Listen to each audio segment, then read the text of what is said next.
with me and yes, mate, they're doing a lot of bloody culling at the moment. Oh yeah. But they're only sort of meat hunting. Yep. So you did a bit more hound hunting early on. Yeah, you're not a, well, in Victoria you're not a complete Sambar hunter unless you've done both. Is that true? Yeah.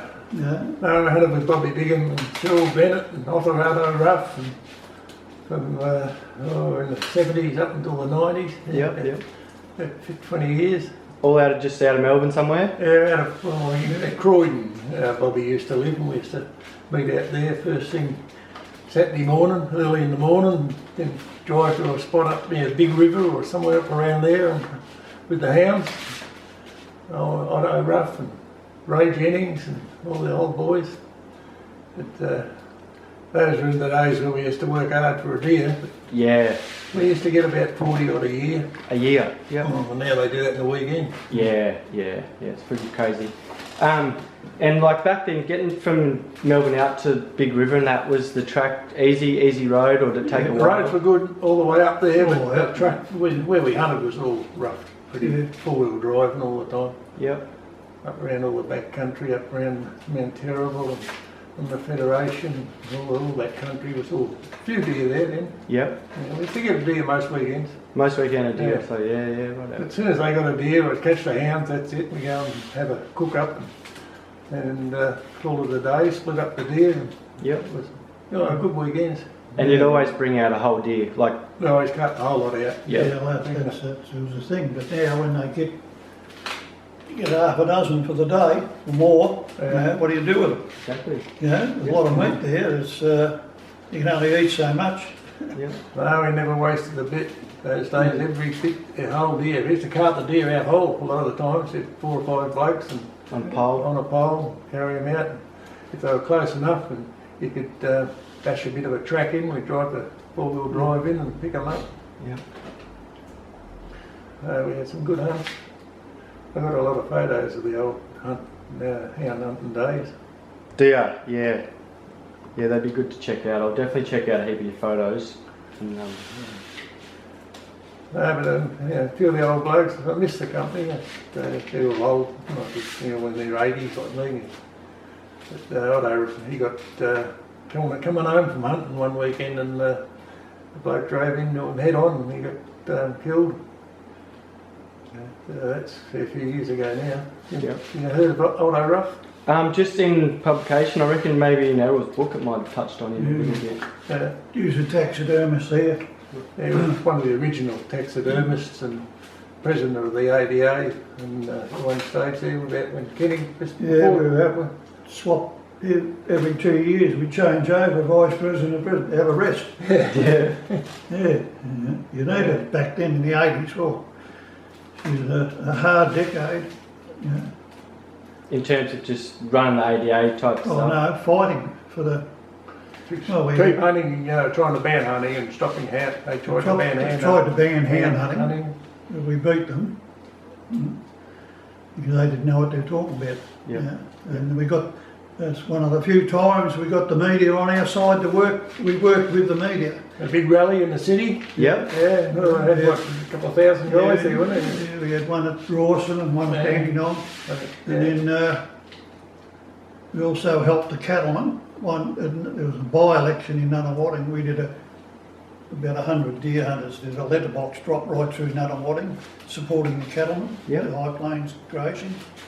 And the Liberals won that seat, so it gave the cattlemen another 20 years of grazing in the national park system, see? Yeah. But when Labor got in federally, they knew they were in trouble, because they knew Labor were going to make it a whole heritage thing, And then they looked for a scapegoat, so they tried to use a deer as a scapegoat for doing all the damage, see? So we dropped them like a hot cake, and they perished. In the national park. They still graze up in high country outside the park system, but the best of it was in the park system. When we lost first hunted the Wollongong, that there were cattle tracks everywhere. You could walk all over the that was place. it. Cattle kept the whole place clean, open like the Aborigines. It was just instead of burning it every year, the cattle did it for you for nothing. Yeah. It didn't ruin the place. They just As had they to, took the cattle out, you couldn't walk through the blackberries. once they took it out 2 years later, just impossible. Yep. So I don't know what it's like since I haven't been up there now for 20 years. Haven't you? Yeah. No, it's a long while since I've been up there. So. Yeah. right, yeah. There's more deer closer to home now. Yeah.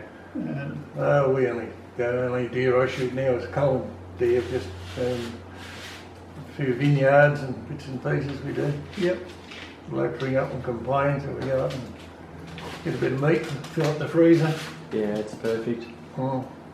Perfect, because that's right, the population's close to those little hobby farms close to Melbourne they're in now. the Dandenongs. You can probably find Sambar sign quarter of an hour from the railway station. And like it's In the Fernbury Gully, or the National Park, Dandenong Ranges National Park. It's got salmon in it all over the place now, and fallow deer. no shooting. And all the fallow deer are from all the farms that went bust. Yep. Right through to Bunyip State Park, although that's had a bit of a fire, but in one end of it. But that'll come good. There'll be more sambar there than ever before if they don't. There's still deer around where the pen was. Yeah, still heaps of deer. I went up to Bunyip there one day and Mike said, go and have a look at next door. They haven't got an electric fence. So I went down and it was midsummer then, so I didn't have to go down until about 8 o'clock. Still light. There was a fallen tree near Mike's boundary and next door, so I just sat there and watched the deer all line up against the fence. As it was getting dark, they'd all be coming in. They're all lined up on the fence, and all of a sudden, when it was just dark enough, so all the hinds and that were going through the fence. The stags, a lot of them still had heads they'd have to jump over, and those young ones and the hinds just thread themselves through the fence. And 23 of them coming, it's 50 mile from Melbourne. Yeah. And then No, first built the pen, and the first time we went up there was no sign no of deer sign in the at area. all in the Bunyips, that area. We used to do surveys, for about a kilometre down upstream or downstream, and come back around about 100 yards up the slopes and all that. Nothing. And about 2 or 3 years after the pen, we started finding tracks outside it. Yep. So we put up a little Instamatic with a fishing line, tripwire. That was the only cheap available camera back then. Yeah. Got a little square globe on the top. You got one shot. That's it. Oh, true. Yeah. Yeah, and then we've got a couple there. Yeah. And then it just really exploded with sign. Because it became a state park, no hunting. And we didn't actually do anything about it because there was no deer sign when they made it a thing. We thought it was dead and finished, that area. Right. But then blank, as soon as you take out a total ban on hunting, up they come. Yeah.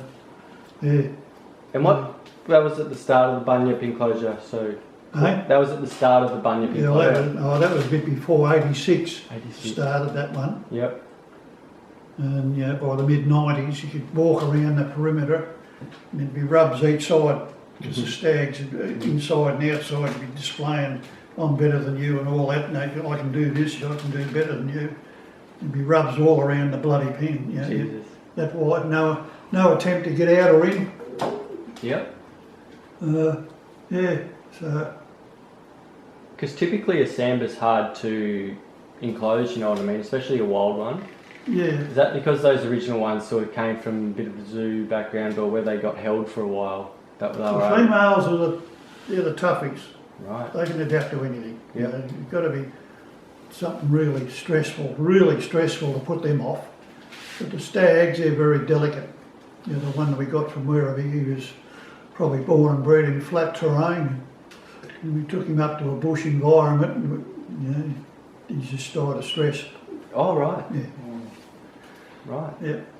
Yet the females, they're tough. Yeah. But old Jeannie, she went in from three different places, and handled it. Bred every year.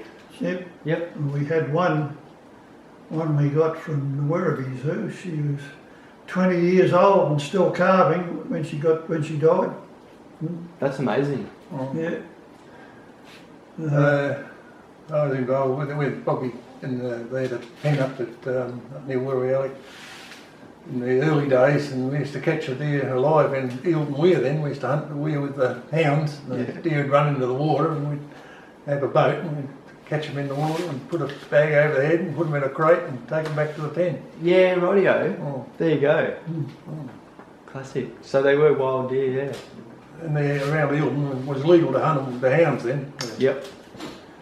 Yeah, we had a lot of good hunts there.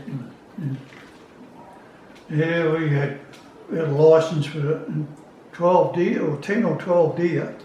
That's all we allowed. You know, when they exceed that, we used to cull them. So they were practical way. There's no good sending them out to an alien environment. You know. No. A couple we did, well, they just died of stress. True. Yeah. The females are tough as nails. And Yeah. then we got a couple of hand-reared ones that were illegally being reared, you know, and the fishers gave them the choice, you know. We know a place they can go, or do you want it, we'll have to destroy it. Yeah. We're not allowed to have them without a permit. And one's still down there, isn't there? One of those hand-read ones is still down at Mike's. No, they're all, she's gone. She's gone now? Yeah, she's gone. She just, nearly 18, just over 17, I think she was. But, She used to come up and be hand-fed. oh yeah, she's a hand-reared one. Got a photo of when he was bottle feeding it, you know, great big 2-litre bottle of milk or formula. Yeah. She used to put her arm around her head. And, she was very handy, being a Judas deer for the others to lure her out. Yep. Yeah. And did you find, would the stags, how long would you have found a stag to live for? If you've seen does? About 15 or 16. They go downhill rapidly after they're deposed. You know, from their, Oh, yeah. yeah, once they get knocked out of the chain, Yeah. as far as their dominance and that, they just sort of Don't go worry. downhill. Yeah. Yeah.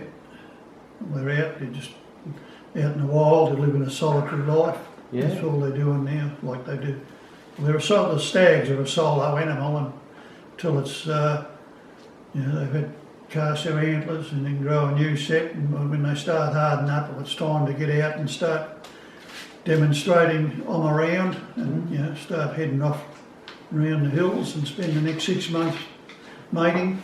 Yeah. As many hinds as he can, and then, you know, as soon as he gets towards summer, he backs off and then casts his antlers. But another thing happens with the national park system, the whole alpine park system, that has been the main contributor to the rising population. You know, a lot of it you're not allowed to hunt and never been able to hunt. So what's happened in there? They've free rein to breed, and then every winter they close the gates, don't they, to keep the track system, you know, alive. You know, the bloody 4-wheel population today, Christ, you know, like on a wet year, they destroy. Yeah, you could see how 10 vehicles doesn't take long to. Not only deer hunters, you get all these 4-wheel drive adventure clubs, you know, they go looking for a challenge. Yep. And the rougher it is, the better. Yeah, the first few years we went up the Wonongatha, you go up one year and bash your way into where we used to go into the dry creek, and you go back the next year and you see our track's still there, no other tracks. True. Yeah. That remote back then. No other 4-wheel drives hardly at all in there then, back in the early 70s. Yeah, The last few years we went up there, it was just like Burke Street. There was bloody bog holes everywhere and you couldn't drive in. No, they seem to be one track what most used to be here, and then they go just beside it, and there's like 15 tracks wide of full drive. When we started to go in there to drive, when you cross the river, the first river crossing, to drive into the Wonongatha itself, there was just a track along the flats through the mud holes. Yeah. And then, oh, that was really hard. I've got video of that actually, that track. Do you? And yeah, some pretty hard creek crossings just to drive up to where the old house used to be. Yep. And then they put a track up around the side of the hill. Yep. So anybody could drive in there then. Yeah. Yeah. But to drive along the flats to get up to the old homestead site was it was a bloody real effort. You had to put chains on and drive, had to get winch up across through some of the creeks. Yeah, right. In old Land Cruisers, shorties and stuff, or? And we used to go in Volkswagens. Yeah, right. They're raised up a bit. Yeah. Turn the torsion bars around a bit. Yeah. Lift them up. Yeah. Okay. We didn't realise it for a little while, but where was the tree canopy? This is in the Warrangata Valley, and we found out once we got out of the valley, they told us there was it snowed in the valley during the first time for ages. Wow. And it dropped all the tree canopy. It was that, all the trees couldn't handle the weight of the snow, and all the tree canopy was on the ground. It made the punting Bloody shivers. hard walk. I bet it did. Oh, shocking. We were in there for what, 3 or 4 days? If you only shot the one deer, that was it, I think, wasn't it? I think you had a shot the first day, Compo had a shot the next day, and then I had a shot the third day, and I thought I'd missed it. And I went down and started looking for it, because it was just a small gully. And, Windfalls, you're climbing over bloody windfalls and something, and I was like that brown. I just climbed up this bit of a funny looking spur, and I was walking down the spur and then looking at our nice little gully, and I sat down and had a prima, and I heard a crack, and looked down up, and see the bushes moving down, bloody deers for sure. Anyway, it's come down out onto the little old cattle track, which was still there, and she's sniffing around. She must have sniffed me because I'd walked down that track and walked up the spur. So. And then she's just looking around, and then all of a sudden she bolted. And she's bolting along, and I grabbed the right one. She's jumping over everything. So I swung across about 40 yards in front of her and waited till she hit the front side, and I went bang, and she jumped. I said, it looks like I hit her, but anyway, so I went down and I walked up, and then I was looking, following where she went through it, because you couldn't see any tracks at all in that bloody jumble of shit. And I heard Barry and Cooey, remember? Yeah, we heard the shot. So I waited for a while. They finally followed the deer down, the path of the deer down, and anyway, we started looking for it. We got about 100, couldn't find nothing. A bloody heap of jumbled mess. And then Compo stood up on a log and said, he said to me, "What's that orange thing down there?" And he looked down, and here it is, laying in between. It's fallen over between the fork of a tree and the bloody bracken. He's nearly covered it up. Yeah. Lucky we found it. Otherwise, no blood anywhere, because I hit it a bit far back, and a plug of flesh come out and blocked any bleeding. Yeah. What did you shoot? What were you shooting with back then? 4.58. Well, yeah. Don't fuck around. Yeah, that's for sure. It's Kenny's favourite rifle, 4.58. Yeah, don't fuck around. That when they're on the move. What about I you? was using a 375 then. Oh, yep. Yeah. I've still got it, my old Bruno. You don't use them. You don't really use them. We used to lean them against a tree, and they both look identical. You couldn't tell which was which until you had to look at the hole. Or you pick them up. Pick them up. One's heavier than the other. 375 is heavier because it hasn't got as big a hole. More metal on the barrel. They use the same barrels, except 3.58's the heavier. Or no, used to make a 300 Winchester. The 300 weighed about 11 pounds. The 3.58 or 3.75 was a touch lighter, and the 3.58 was lighter. But The 4.58. 4.58 was the lightest, like a 410 shotgun. Full on. Give you a good kick. No, don't notice. No recoil. It doesn't matter what calibre you use. Big 460 Weatherby, you shooting at a running 7s, no recoil. Don't feel it. Don't feel it. Don't even notice it. Just a bang. Bang. I used to shoot the 375 off the bench a bit, and half a dozen shots you start to feel it. And when they're loaded up a bit, factory loads are all right. Yep. You overcome that. You just put the old rifle range jacket on. Yeah, got a pad in it. No, 9.3 I use now. Do ya? Oh, yeah. And I actually just sold one in a Tika at 9.3 by 62, but being such a small frame, I really couldn't handle it. Nah. Oh. So I started using a 7mm08 about 3 years ago in an ultralight Kimber. Beautiful. And yeah, I just hit them behind the shoulder a bit and they stop every we time. had a bloke from Queensland, he went into the Wallangatti at a 7mm Magnum, and first day out, he saw one up the slope, about 120 metres, and he, just like the red deer, he just calmly, bang, shot it, went up there and it wasn't there. He walked around the side of this hill about 6 times, back and forth, looking for it. And about the last time he's coming back and he fell over it in the grass. He shot it in the right place. Exactly, the bullet, 160 grain Sierra, I think. It was, worked perfectly, did its job. Yep. When we come in, now I know why you blokes use big guns. So, And I said, well, he had the head boiled out by the time we got back in the afternoon. Jeez, excited. We had a 4-gallon drum there, we found. Yep. He had it boiled out, everything. Perfect. So, where's the rest of it? Said, didn't you bring anything back? He said, no. He said, we're Queenslanders, see, we just cut and run. Because they're poachers, see. And they cut the head off and run for it. They don't know anything about meat recovery. No. And what, meat recovery up in Queensland? Red deer. Yeah, Red deer, drive up to Poaching them. red deer. well, mostly shooting stags and you couldn't eat them anyway. No, true. Like a fallow deer in the rut. Yeah. Chewing Dog bone. deer. Yeah, so we had to enlighten. We went back and found it. And we had enough daylight. We took a little come along and witched it up the tree a bit. In case there was a lot of dogs around. We could hear them howling at night. Yep. So anyway, we come back the next day and took it. That ate real well, I think. Cooked some of it up. Beautiful. So touching on wild dogs, have you got any stories about any bush time wild dog encounters that have scared you, so to speak? No, they piss off straight away. One time I was with Kenny and Eh? one time I was with you and we were walking along and I was seeing a dog running. It was down across the other side of the gully and at the time, Yeah. Oh, it was yeah, a we bloody shot. dog and 375 of the bloody dog and I had the shot and Kenny said, what'd you shoot? I thought, it was a dog, I don't know if I hit it or not. We found it all right. We played it up. Another time we were in the Gatta, we walked into the dry creek into the conglomerate. Yep. We looked in this special gully that had 7 wallows in the one spot. Yeah.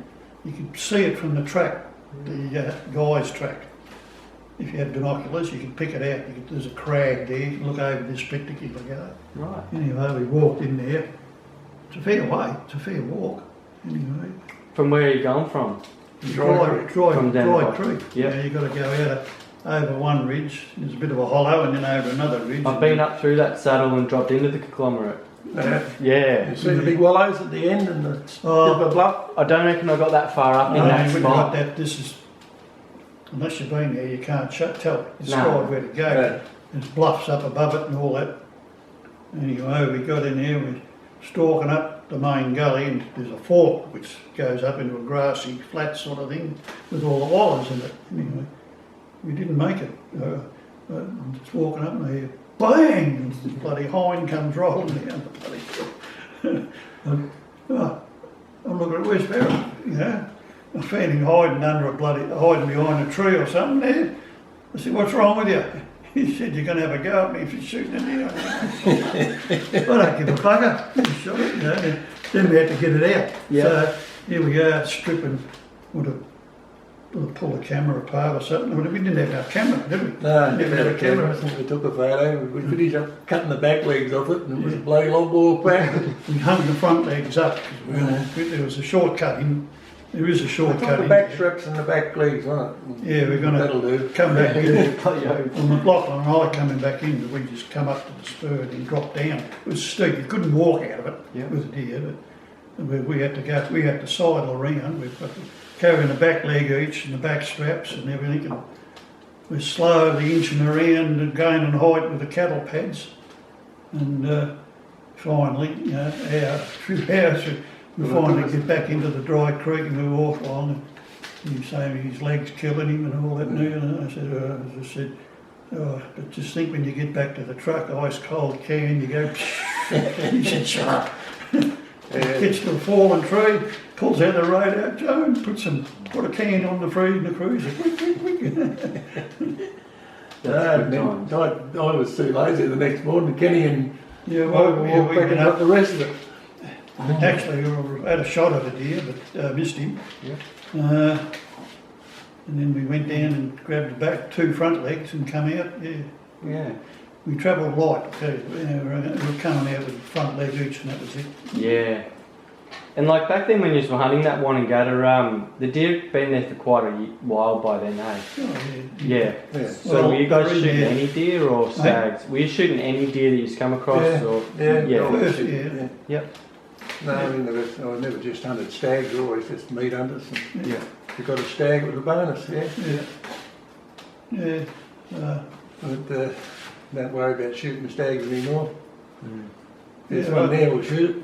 More of a respect for it. If there's a hind and a stag there, I'll shoot the hind. So you don't hear that these days. Unless it's 35 inches, you're not going to shoot a stag. Or unless it's better than what you've got. Yeah. I never worry about it, no fucking. I did a lot of hog deer hunting, mainly shooting stags because you get the tag, to shoot a stag. But the place where we go, we try and shoot the hind first or the doe first. And then,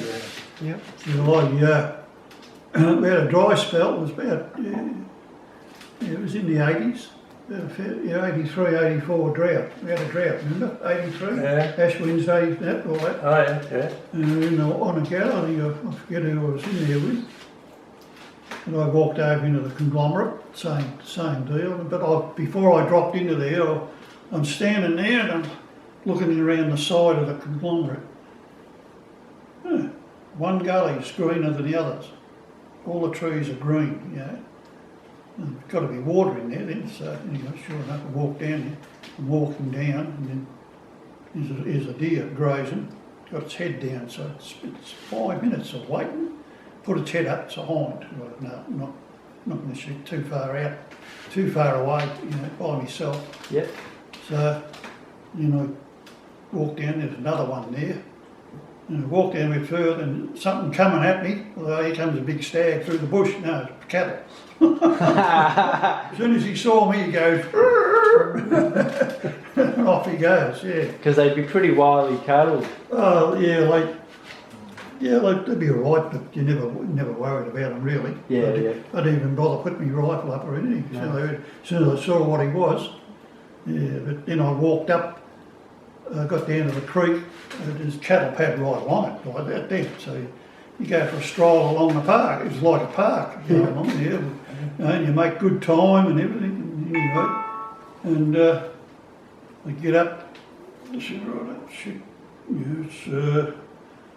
it's after 3, I better start thinking to go back. So we went down to the creek, just had a drink of water and that, and looked up and there's a fucking stag across the thing looking at me.